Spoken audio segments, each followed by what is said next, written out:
माननीय अध्यक्ष महोदय, धन्यवाद आपका। आपने मुझे बजट के ऊपर बोलने का मौका दिया है। माननीय वित्त मंत्री जी के इस बजट के अंदर जो पेश किया गया, देश भर के अंदर एक जो मैसेज इस सरकार द्वारा दिया गया था कि सबका साथ सबका विकास, इस मुद्दे पे 10 साल से इस सरकार के अंदर है और इस बार का जो बजट पूरे देश भर में जो मैसेजिंग जाने का काम हुआ है, उसका एक ही मुझे लाइन लगती है कि जो हमारे साथ है हम उनके साथ हैं का बजट नजर आता है।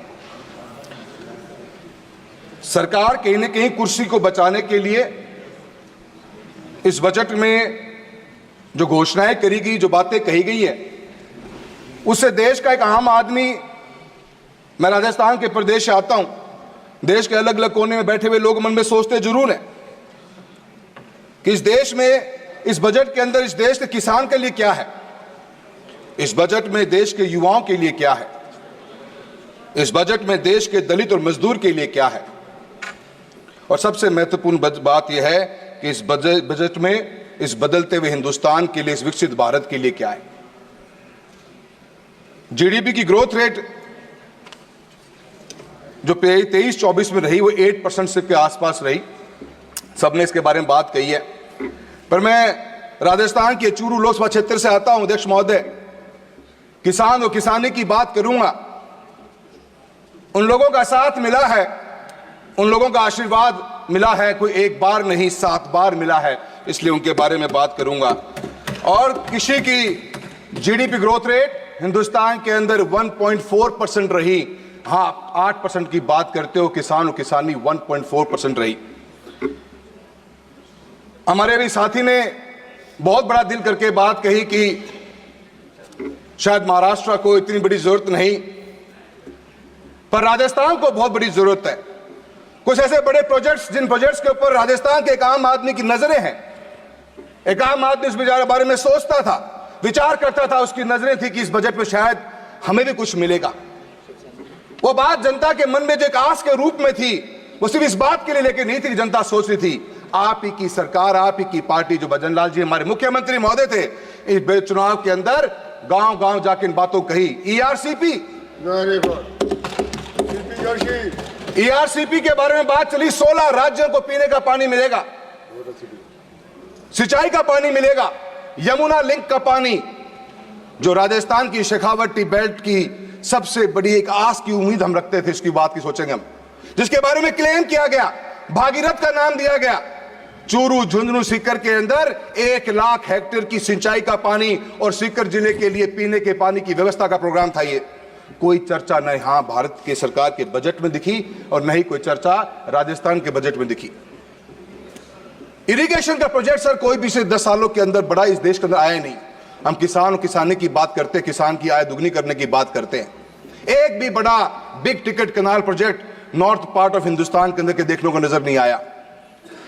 कुछ उम्मीद थी क्योंकि पानी की खपत बढ़ती जा रही है, पॉपुलेशन बढ़ी है, हम उस बात पे जानना चाहेंगे, पर हम कैसे एक्सेस वाटर ऑफ रेन को टैप कर सकते हैं, उस सोच के साथ में यमुना लिंक प्रोजेक्ट डिजाइन किया गया। 2018 के अंदर उसकी डीपीआर बनी, 22,000 करोड़ का प्रोजेक्ट था। एक नई उम्मीद जगती, एक नया विश्वास पैदा होता और किसान को, किसानी को बहुत बड़ा फायदा मिलता इस प्रोजेक्ट का। ये प्रोजेक्ट मैं ये मानता हूं कि बदलते हुए हिंदुस्तान की सबसे बड़ी तस्वीर बन सकता है। हम रेन वाटर को टैप करके रबी की क्रॉप्स के अंदर किसानों को गैप फंडिंग कर सकते हैं, पानी के रूप में अंदर दे सकते हैं। इसके लिए प्रोजेक्ट बनाया गया था। 2018 से प्रोजेक्ट पेंडिंग पड़ा हुआ है। राजस्थान की सरकार ने बनते के साथ ही क्लेम किया कि हमने हरियाणा से बात कर ली। हरियाणा के उस समय के मुख्यमंत्री ने कहा कि हमारा भी एग्रीमेंट की कोई क्लैरिटी नहीं है, और इस बजट में हम उम्मीद करते रहेंगे कि 22,000 करोड़ का प्रोजेक्ट शुरू हो जाए, तो जो एक्सेस वाटर या जितनी हमारी बाढ़ आती है, जो पानी हमारा वेस्ट जाता है अदर स्टेट्स में या नदियों के मार्फत या इंटरनेशनल बॉर्डर्स को क्रॉस कर जाता है, उस पानी को हम टैप करके राजस्थान जैसे क्षेत्र के अंदर, सर जितना बड़ा मेरा चूरू लोकसभा क्षेत्र है उतना बड़ा पूरा हरियाणा है। अगर ग्रीन रिवॉल्यूशन ने इस देश के अंदर खेती के रूप के अंदर और ग्रेन्स के रूप में जो मजबूती प्रदान हरियाणा और पंजाब ने करी है, एक next level of green revolution की रिक्वायरमेंट है, जहां पे हम ऑयल सीड्स और पल्सेस के ऊपर आज इंपोर्ट करने पे डिपेंडेंट है। अगर राजस्थान के क्षेत्र को पानी मिल जाता तो पूरे हिंदुस्तान का पेट भरने की ताकत रखता है चूरू लोकसभा क्षेत्र और पूरा शेखावटी बेल्ट। किसान की बात खेती की बात करूंगा सर, अनेकों प्रोजेक्ट्स की बात हुई। अगर आप अपनी स्कीम्स को चेक करेंगे, हर स्कीम के अंदर बजट या तो घटा दिया गया या बजट इंटैक्ट पड़ा हुआ है। किसी बजट के अंदर भी कोई इंप्रूवमेंट नहीं, कोई एक हैंड होल्डिंग नहीं। हम योजनाएं लॉन्च कर देते हैं, परियोजनाओं को हैंड होल्डिंग नहीं। सर आप मुझे इस तरह देख रहे हो, मुझे लग रहा है कि आप घंटी बजाने वाले हो। सर देखो मत सर, मुस्कुरा के देखो। सर प्रधानमंत्री फसल बीमा योजना बनी सर, आज हम 2024 का sir sir sir sir sir नहीं सर सर मेरे बड़े महत्वपूर्ण मुद्दे हैं सर। 2024 खरीफ में बैठे हैं हम सर, और आप सब बिलीव नहीं करेंगे। ये कहा घंटी मुस्कुराते हुए भी बजा सकते हैं सर। ना मुझे कोई वहां बोलने दे रहा, नहीं यहाँ बोलने दे रहे सर। बोलिए सर 2024 खरीफ का क्लेम आज 2023 खरीफ का क्लेम आज तक राजस्थान में डिस्ट्रीब्यूट नहीं हुआ सर। 2024 खरीफ पिछले आने वाले 7 दिन में इसका प्रीमियम भर चुके होंगे सर। किसके पास जाएं सर? किसान परेशान है, धरना प्रदर्शन रोज चल रहा है राजस्थान के अंदर। एक साल बीत जाता है सर, क्लेम का डिसबर्समेंट नहीं हो रहा। रिलायंस कंपनी को, इंश्योरेंस कंपनी को दे रखा चूरू का ठेका सर, लोकसभा क्षेत्र का। कभी ये आपदा, कभी ये आपत्ति, कभी कुछ है, कभी कुछ। आए दिन प्रॉब्लम है सर। और सर एमएसपी की बात करी जाती है सर, किसान क्या मांग रहा है? आज हमारे मंत्री महोदय ने कहा कि हमने सब कुछ लिख के दिया ही नहीं। तो आपने क्या लिख के दिया, क्या गारंटी दी? मांग क्या रहा किसान? आज किसान और किसानी इतने बुरे हाल में है कि एक एमएसपी की गारंटी मांग रहे हैं। लाखों करोड़ रुपए का बजट आप देश के अंदर बांट रहे हो, किसान को चाहिए क्या? एक एमएसपी की गारंटी चाहिए। उस गारंटी के लिए किसान और किसानी लेबर के साथ लेबर ही रही, एक रोजगार पैदा करती है बहुत बड़ा, और बहुत बड़ी इकोनॉमी हमारी इसके ऊपर डिपेंडेंट है। बाजरे के ऊपर अपने मिलेट ईयर की बात की पिछले साल, इस बार मिलेट ईयर के नाम पे कुछ भी बात नहीं हुई। बाजरे की खरीद राजस्थान की सरकार सर आज तक भी नहीं कर पा रही है। आप बाजरे को मिलेट के रूप में शामिल करना चाहते हो। मेरे लोकसभा क्षेत्र में सर ग्वार सबसे बड़ा प्रोडक्शन होता है, और ग्वार को एमएसपी में शामिल करने के लिए मैं आपसे बात करना चाहूंगा सर। मैं please conclude please sir, please only one page. There are so many speakers here only, they're all sitting here. So many speakers, they have given a list. Sir please give me 2 minutes sir, please give me 2 minutes sir. मैं इतना ही कहना चाहूंगा sir, मेरे को बहुत से मेरे points पर आपने मेरे को समय कम दिया है सर। ऑयल सीज और पल्सेस के बारे में बात करूंगा सर। 160 लाख टन 1.4 लाख करोड़ रुपए के एडिबल ऑयल्स हमने इस कंट्री में इंपोर्ट करे पिछले साल के अंदर। और sir import duty palm oil के ऊपर जो लगाई, जीरो कर दी गई, उसका इंपैक्ट क्या पड़ा सर? आज चूरू लोकसभा क्षेत्र से हमारा शेखावटी, हमारा नागौर है, बीकानेर है, गंगानगर, हनुमानगढ़ तक का पूरा बेल्ट है सर। सरसों की सबसे बड़ी पैदावार होती है सर। भाव नहीं मिल रहा किसान को, जब बोने की उसकी बिल्कुल भी इच्छा नहीं कर रही। हम कैसे बैलेंस आउट करेंगे इसका पता नहीं चल रहा सर। मैं आपने नेचुरल फार्मिंग की बात करी है, तो आपने 1 करोड़ सर्टिफिकेशन दोगे sir. Natural farming, zero budget farming, organic farming sir, कौन इसको परचेज करेगा? कोई मैकेनिज्म ही नहीं है हमारे पास में इसका।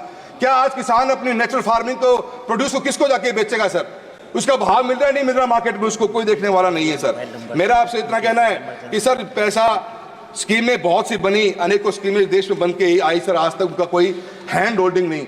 सांसद आदर्श ग्राम योजना बना दी गई सर। एक योजना, एक गांव की विलेज डेवलपमेंट प्लान जब बना तो 22 करोड़ रुपए का प्लान बना। और सर चूरू लोकसभा क्षेत्र का उदाहरण देता हूं, 325 करोड़ रुपए मिलते हैं नरेगा के अंदर काम करने के लिए। एक सरपंच को एक साल में 1.25 से 1.5 करोड़ मिलता है काम करने के लिए। 1.5 करोड़ की लागत से वो 22 करोड़ की वीडीपी कब पूरी होगी? 22 साल बाद पूरी होगी सर। हम कैसे गाँव का विकास करा पाएंगे? आप सोच के देखिए बात को सर। आप अभी शिक्षा के बारे में इतनी बात चली है सर, चूरू लोकसभा क्षेत्र की बता देता हूं, एक छोटी सी बात सर, एक सर लास्ट टाइम बोलूंगा। अध्यक्ष महोदय last time, last time sir ji please understand sir. अध्यक्ष महोदय मैं आपसे इतना कहना चाहता हूँ, यहीं से बड़ा लिस्ट आया है, यहीं से बड़ा लिस्ट आया। सर सब कोऑपरेट कर रहे हैं, आप भी कर लो सर मुझे कोऑपरेट। Please conclude. धन्यवाद दीपेंद्र जी, आपका सहयोग बहुत अच्छा लगा मुझे। मैं आपको इतना कहना चाहूंगा सर, योजनाएं बहुत सी हैं, उन योजनाओं पे काम नहीं हो पाते सर, हैंड होल्डिंग नहीं हो पाती, इसलिए योजनाएं फेल हो जाती हैं सर। आज ही राजस्थान के भास्कर की न्यूज है, 16,000 बच्चों ने स्कूल को ड्रॉप आउट कर दिया, गवर्नमेंट स्कूल्स को राजस्थान के चूरू में, सिर्फ इस बात के लिए कर दिया कि सर 1700 से ऊपर रूम्स की रिक्वायरमेंट चूरू अकेले के अंदर है, हजारों रूम्स की रिक्वायरमेंट है। और sir PM Shri, PM stars जैसी योजनाएं चलाएगी, इनके बजट में कटौती कर दी गई सर। मात्र 1200 करोड़ रुपए की पीएम स्टार्स की स्कीम है जहां पे हम रूम्स बना सकते हैं सर। जब तक हम दोनों चीजों को ऐड ऑन नहीं करेंगे, कभी भी हमारे गांव तक विकास नहीं पहुंच पाएगा। मैं आपका बहुत बहुत धन्यवाद देना चाहता हूं। आखिर में एक बात कहना चाहता हूं सर कि एमपी लैंड फंड को भी सर 3900 करोड़ का बजट दिया गया है। एक MP quota sir 5 crore rupees per year का, इसको तो कम से कम डबल करा दिया जाए ताकि हम गांव में घुसने लग रह जाए। आपका बहुत बहुत धन्यवाद। बहुत बहुत धन्यवाद अध्यक्ष जी।